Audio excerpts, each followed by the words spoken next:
여러분 안녕하십니까? 저희 지인분들께서 게이밍 노트북 사려고 하는데 좋은 제품 알고 있으면 추천 좀 해달라고 종종 물어보세요. 그러면 저는 그분들께 딱 세 글자로 대답합니다. 사지마. 저는 고성능 게임은 데스크탑에서 하고 노트북에서는 하면 안 된다라고 생각하는데, 제가 노트북을 10년간 수리하면서 느낀 점을 솔직하게 말씀드리는 것이고 제 개인적인 의견이므로 그냥 참고만 부탁드릴게요. 네이버에서 게이밍 노트북을 검색하면 이렇게 제품이 100만원부터 200만원까지 다양한 상품들이 출시되어 판매되고 있는데요. 대체적으로 대만제 브랜드들이 강세를 띠고 있는 것으로 보여지는데, 국내 대기업보다 가격 대비 스펙이 훨씬 좋아 보이네요. CPU가 i9 11세대, 메모리 32기가, 그래픽 RTX 3060, SSD 256기가 등, 와, 화려합니다. 제품 후기를 보면 대체적으로 좋은 평가들이 많아 보이네요. 왜냐하면 새 제품이고 최고 스펙을 갖추고 있으니 처음에 게임도 잘 되고 보기만 해도 가슴이 두근두근 행복해지죠.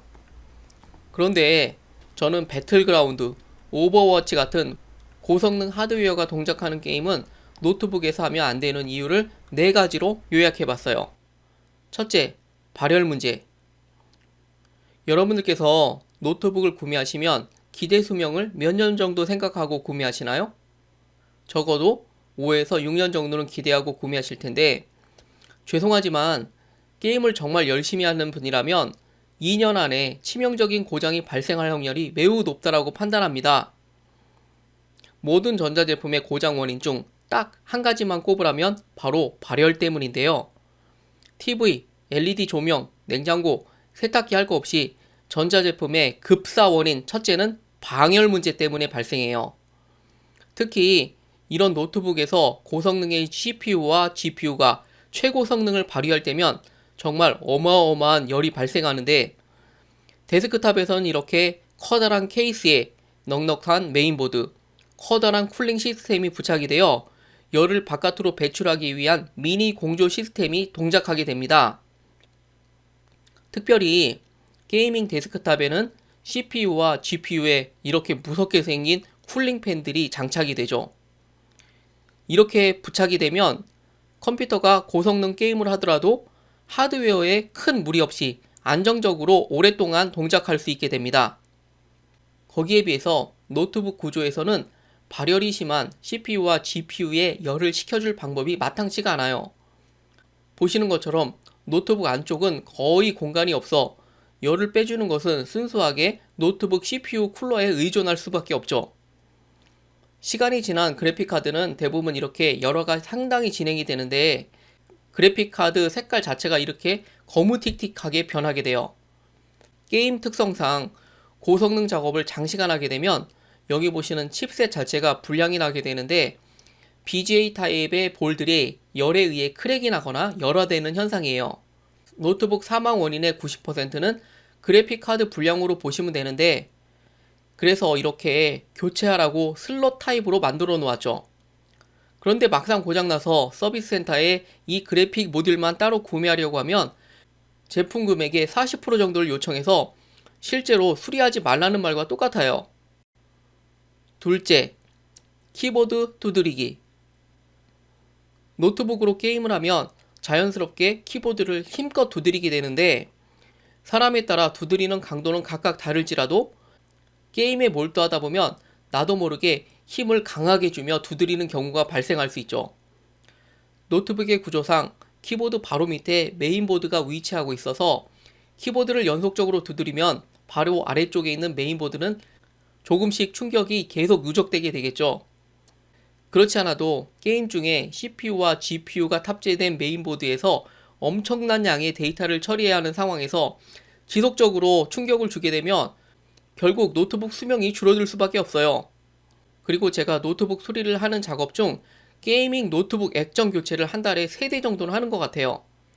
게임을 하는 중간에 화가 난다고 주먹으로 액정을 부셔버리는 분들이 생각보다 꽤 많은 것 같은데, 이분 같은 경우는 이 키보드 쪽을 주먹으로 내려치시고 스피커 같은 걸로 액정을 박살낸 것으로 보이네요.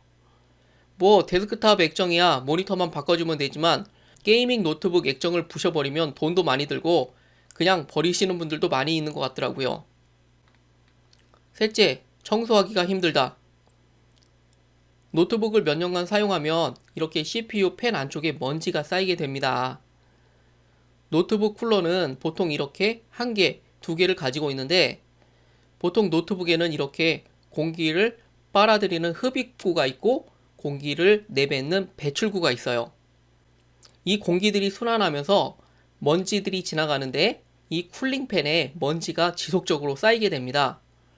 그러면 당연히 쿨링 효과가 떨어지고 오동작의 원인이 되기도 해요. 특히 고양이나 개 같은 애완동물 키우시는 분들도 많이 계시는데 노트북을 분해보면 이놈의 털 때문에 방열에 문제가 생기므로 특히 이런 분들은 1년에 한 번씩은 꼭 청소해 줄 것을 권해드립니다. 데스크탑의 경우는 이렇게 뚜껑 열고 컴프레셔로 먼지를 불어주면 순식간에 청소가 끝나는데 노트북은 그게 쉽지가 않죠. 그래서 제가 다음에는 노트북 청소하는 방법을 여러분들에게 말씀드리도록 할게요. 넷째, 고장나면 똥값. 만약 여러분들께서 게이밍 노트북을 200만원을 주고 샀다고 하시면 부품값 중 제일 많은 비중을 차지하는 게 뭔지 아십니까? 바로 CPU입니다. 데스크탑 i9 11세대 CPU의 금액이 현재 68만 5천원 정도 하는데요. 여러분들이 200만원을 주고 산 노트북에도 동일한 CPU가 들어있는 모델이라면 제품 금액 중 70만원 정도는 CPU로 지불을 하신 거죠. 그런데 말입니다. 만약 i9 11세대 CPU가 꼽힌 데스크탑과 노트북이 고장이 나서 부품별로 처리를 해야 한다면 완전히 다른 결과가 기다리고 있어요. 데스크탑은 CPU만 뽑아서 중고장터에 시세대로 판매가 가능한 반면 노트북 CPU는 완전 찬밥 신세예요. 데스크탑은 메인보드를 몇만 원이면 중고 혹은 새 것으로 구매할 수 있어서 고성능 CPU를 찾는 수요가 많아요. 그런데 노트북 CPU는 중고로 거래 자체를 안 합니다. 즉 CPU만 빼서 꼽을 수 있는 메인보드가 없으니 어쩌면 당연한 거겠죠. 다시 말해서 노트북은 CPU와 메인보드가 한 세트로 보기 때문에 노트북 CPU만 따로 찾는 사람들이 거의 없다라는 거예요. 물론 노트북 CPU 아답터를 가지고 데스크탑에 사용되는 일부 모델이 앞으로 더 활성화될지는 모르겠지만 어쨌든 현재까지 노트북 CPU는 그냥 폐기 수준, 영원이라고 봐야 합니다. 다섯째, 성능이 데스크탑에 미치지 못한다. 고성능 게이밍 노트북을 사용하다 보면 데스크탑보다 10에서 20% 정도 성능이 떨어지는 것 같아요. 어느 분께서 남기신 후기를 읽어보면 그래픽 성능이 RTX 3060인데 대탑 2060S와 비슷하게 나온다든지 GPU를 쓰는 렌더링을 하면 발열이 심하고 팬 소리가 시끄럽다든지 작업 시 배터리 성능이 1시간밖에 안 간다는 후기도 있는데요. 그 이유는 제가 말씀드린 첫 번째 발열 문제와 연관이 있어요.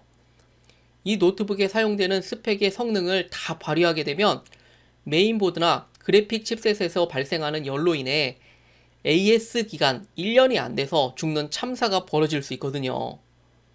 그래서 제조사들은 바이오스 롬에서 최고 성능보다 어느 정도 다운그레이드하여 동작하게 하는 것으로 추측해봅니다.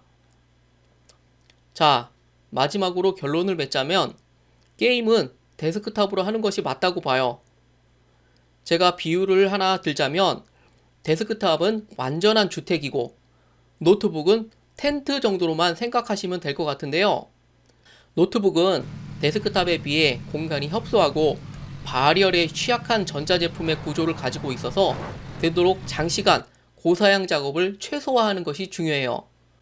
게이밍 노트북도 어쨌든 노트북이라는 것을 잊지 마시고 꼭 사용해야 한다면 키보드는 분리해서 사용하고 너무 장시간 사용하는 것은 자제하고 바닥에 노트북 쿨러 같은 것으로 받쳐놓고 수시로 청소를 해주면 그나마 오랫동안 사용이 가능할 것 같습니다.